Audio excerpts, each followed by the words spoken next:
Y qué bueno cuidar de la vida. Justamente vamos a hablar de eso porque vamos a hablar en estos momentos de salud ocupacional y también ambiental. Qué tema importante, señora, señor. ¿Qué productos tiene en casa? ¿Sabe usted cuál es el grado de toxicidad que puede tener? ¿Qué usa normalmente? Bueno, de esto vamos a hablar con nuestra invitada especial que ya está con nosotros aquí, la doctora Laura Flores. Doctora, ¿cómo está? Buenas tardes. Buenas tardes a todos, un gusto compartir con ustedes un tema tan importante y que a veces no es visto. La mayoría de las veces no es visto todo lo que puede afectar a la salud y dañar, así que un gusto y bueno, estamos acá para colaborar en lo que se pueda. Totalmente, doctora, y para empezar, para arrancar, para entender esto, vamos a ver un pequeño material y a la vuelta ya estamos con la doctora debatiendo sobre este tema. Inevitablemente, a diario estamos expuestos a una multitud de productos químicos y residuos con efectos negativos para nuestra salud, los cuales tienen una alta demanda en el mercado local. Las pinturas siempre piden, tanto pintores como para los dueños de casa, ¿verdad? Son los que piden calidad al precio que sea. Y si es para una obra más pequeña, una reparación más pequeña, llevan pinturas más económicas. Se está vendiendo muchísimo las pinturas más económicas y las pinturas un poquito más elevadas ya en este momento está parando un poquito hasta que comience la temporada de noviembre, diciembre, enero, donde hay mucho movimiento y la mayoría de la gente renuevan sus casas, sus hogares para el siguiente año, ¿verdad? La pintura se vende muchísimo en el verano, ¿verdad? Es la época que más se adecua para pintar especialmente las casas y, en fin, todo tipo de pintura que se puede hacer. La creolina siempre se sigue vendiendo y se va a vender siempre, porque es una materia, un producto que se ha usado de hace años y hasta hoy sigue esa generación, el producto, la creolina. Por lo tanto, eso se va a seguir vendiendo todavía muchos años, hasta que venga otro producto que le pueda suplantar. Este producto básicamente se utiliza como desinfectante. Anteriormente usaba como curavichera, ¿verdad? No se conocía todavía la curavichera tradicional de hoy día. Esto se utilizaba para curar bichos, gusanos de los animales y demás cosas. Hoy día ya hay productos específicos para esto, pero se sigue utilizando como desinfectante. Esto, si se riega alrededor de la casa, por ejemplo, evita la llegada de bichos como víbora, pulga y otras cosas, evita totalmente. Y por otro lado también para curar el agusanamiento de los animales. Después de que pasa la temporada de Día del Niño, de repente baja un poco las ventas, pero cuando empieza el mes de noviembre, más o menos ya empieza otra vez el movimiento como para fin de año, entre Navidad y después los Reyes Magos. Y ahora mismo está un poco bajo por la fecha, seguramente por el mes de septiembre está un poquitito bajo, pero sale un poquitito. ¿Cuáles son los artículos que más se llevan? Y cocina, hornos, licuadoras está saliendo y a un poquitito que hace calor ya está saliendo ventiladores también. La gente se guía mucho por la calidad y el precio también, pero siempre están buscando algo mejor, que le dure más, por ejemplo, y paga más también la gente por eso. En este momento lo que más se está vendiendo en artefactos para electrodomésticos, para la cocina, para las amas de casa, son las placas eléctricas, ya sea de 1 o de 2 placas. También está teniendo mucha demanda las jarras eléctricas, sale económico y probablemente un menor consumo que otras energías como gas o carbón y todas esas cosas. Porque todo esto funciona a electricidad. Y bien sabemos, por la comodidad y por el precio nos sale más económico. Una investigación realizada por la Escuela de Medicina de la Universidad de Stanford en California utilizó un aparato rediseñado para monitorear la calidad del aire y encontró que los humanos se rodean permanentemente de una gran cantidad de partículas, microbios y microorganismos que penetran su espacio personal. Ahí está, doctora, entonces estamos viendo este material y uno de los productos que ahí se estaba hablando de que se va a seguir usando es la creolina. ¿Qué hay respecto a este material? Bueno, es muy interesante, la creolina ha tenido un uso muy difundido, tiene más de 150 años usado en todo el mundo, ¿verdad? Lo empezaron a usar los ingleses con marca patentada, ¿verdad? Y Lo interesante es el uso, o sea, cuando uno utiliza un producto, ¿verdad? Lo que abogamos es utilizar la gestión ecológicamente racional o adecuada. Quiere decir que uno cuando adquiere algo, en este caso hablamos de consumidores en la casa, porque hay diferentes tipos de áreas donde vemos el uso de productos químicos. En este hablamos de una casa, ¿verdad? O de un lugar de trabajo donde se usa para limpiar, saber para qué lo compro, cómo lo tengo que usar, cómo lo tengo que diluir y también cuáles son los efectos que puede tener si yo lo uso mal o si yo sin querer hay un derrame o alguna extravasación que no tiene nada que ver con el uso apropiado.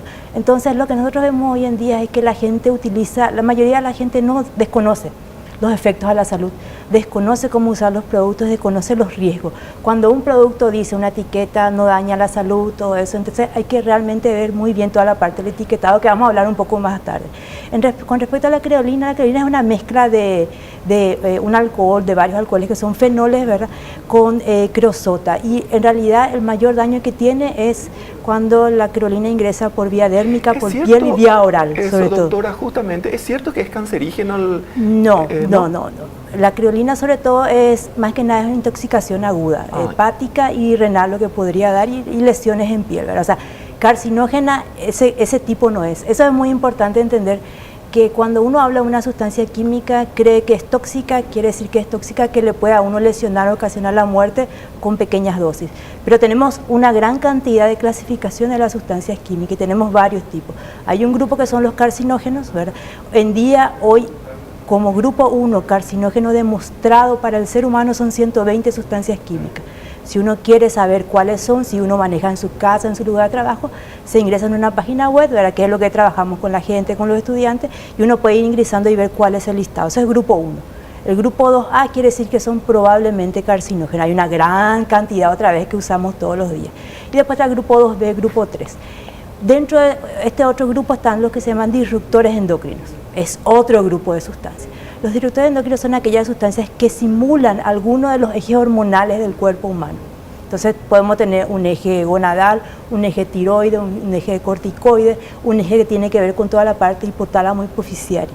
Entonces, en primer lugar, manejar sustancias químicas implica conocer los riesgos que eso lleva, y hay un montón de regulaciones que en el país aún no han llegado y que necesitamos trabajarlas profundamente y ver cómo podemos ir conociendo los riesgos, saber qué utilizar, hacer compras sustentables y hacer una disposición también segura, porque el problema es que nosotros compramos algo y después no sabemos dónde lo llevamos, claro, y ahí contaminamos. Doctora, además de realizar este tipo de compras sustentables, de tener atención con los etiquetados de los productos de limpieza, eso también se puede trasladar al ámbito del maquillaje, por ejemplo, que las mujeres usamos tanto. Hay algunos maquillajes que vienen de China, que no sabes bien, que ni siquiera tienen ningún tipo de etiquetado. ¿Cuánto cuidado tenemos que tener con lo que colocamos en nuestro rostro, que realmente es algo muy delicado? Y también, ¿qué tipo de efectos negativos o nocivos pueden tener los maquillajes que tienen plomo, por ejemplo, que es algo que sí es bien sabido que contienen? Es muy interesante la historia de los maquillajes. En referencia a eso, Paraguay no tiene regulaciones específicas de las cantidades que pueden tener de metales o de otras sustancias químicas los maquillajes. Si uno entra en páginas como las americanas, uno quiere ver las marcas o quiere ver cómo están las regulaciones, puede ver, por ejemplo, que para los labiales la cantidad de plomo no debe superar 10 partes por millón. Entonces, ¿pero qué pasa? Hay controles estrictos, ¿verdad? Entonces nosotros no tenemos muchas regulaciones en referencia a un montón de productos que nos vamos colocando.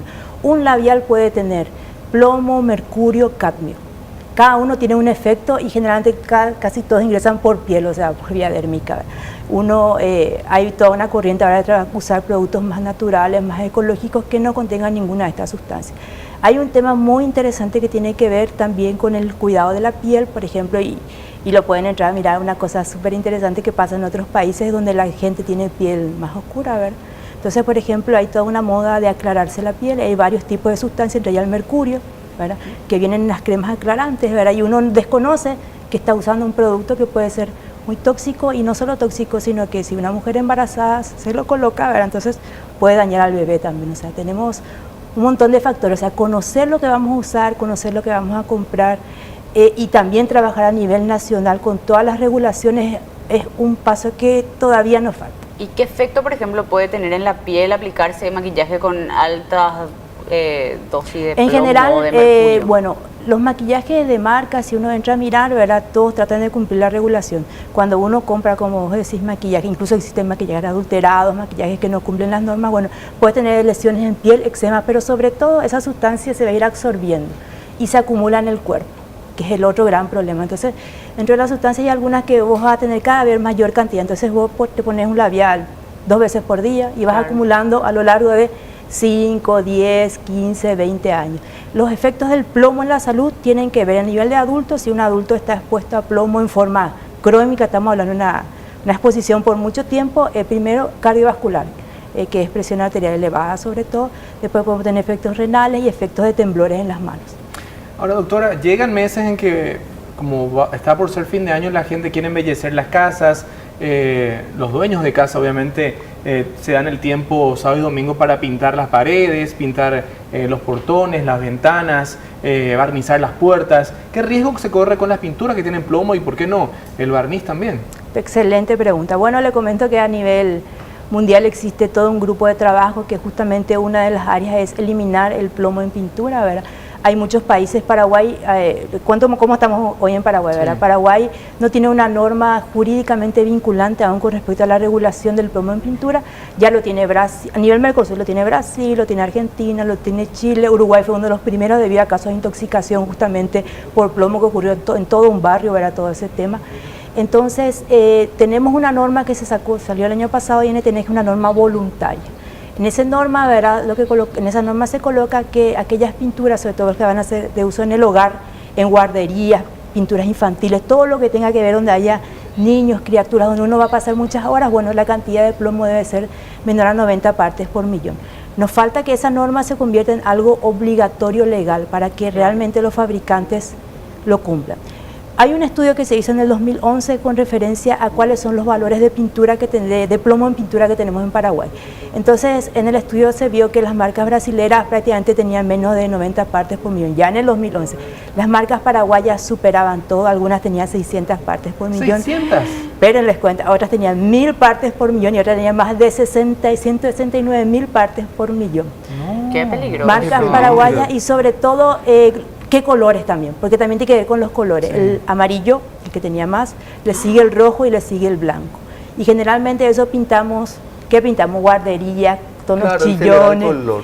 Doctora, ¿y hay alguna reglamentación para que estas industrias de pinturas paraguayas tengan en cuenta este factor? Y en este momento la norma que les comenté es voluntaria. Esa hay que hacer un paso más atrás en convertirla en una legislación, ¿verdad? No solo para la pintura. Ustedes mostraron muy bien los juguetes, sí. Cerámicas, o sea, plomo es una sustancia que se usa en un montón de procesos y utensilios que nosotros a diario manejamos en nuestras casas, en nuestro lugar de trabajo. Entonces hace falta eso, tenemos una norma voluntaria que tiene que convertirse en ley. En la agenda legislativa se había colocado todos estos temas que hablamos, que es la regulación en salud ambiental, sobre todo para proteger la salud de los niños. ¿Y el plomo es volátil en el caso de la pintura, doctora? ¿Absorbemos nosotros? Le comento cómo suele suceder. Entonces uno pinta la casa, ¿vale? Ustedes saben que con el tiempo se va descascarando, se convierte en partículas. ¿Y dónde están los niños? En el piso. ¿Qué hacen los niños? Juegan y que el niño lleva todo a la boca, lo prueba. Entonces ahí es donde él va absorbiendo el plomo, ¿verdad? Es un problema mundial.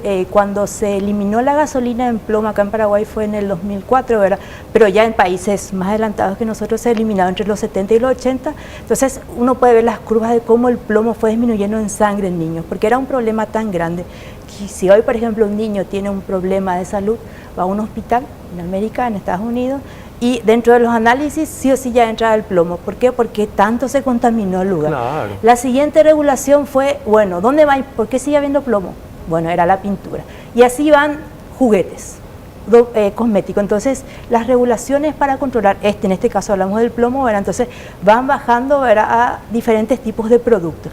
¿Por qué? Porque es mucho más fácil que yo pueda hacer un control, una regulación en algo que se usa masivamente. Exacto. ¿Verdad? Entonces nosotros ya eliminamos prácticamente el riesgo. Totalmente, doctora. Entonces, como lección queda, tener cuidado con la pintura, con los juguetes de los chicos y también con elementos tipo creolina que solemos utilizar normalmente, a tener en cuenta, y maquillaje también, Gabriela, sí. Para tratar de evitar que nos afecte a la salud, que es importante para una para tener un ambiente sano y saludable. Doctora, hablaríamos horas porque un tema es muy interesante y también la teleaudiencia sabe apreciar esto que estamos hablando y también despierta curiosidad y conocimiento del manejo correcto de estos productos. Así que muchísimas gracias hoy, doctora Laura Flores, por estar con nosotros. Ok, a ustedes un gusto y bueno, a las órdenes. Muchísimas gracias. Benro, tenemos que hacer un cortecito. Sí, señor, hagamos una pausa. Ya seguimos en Tarde no Tarde.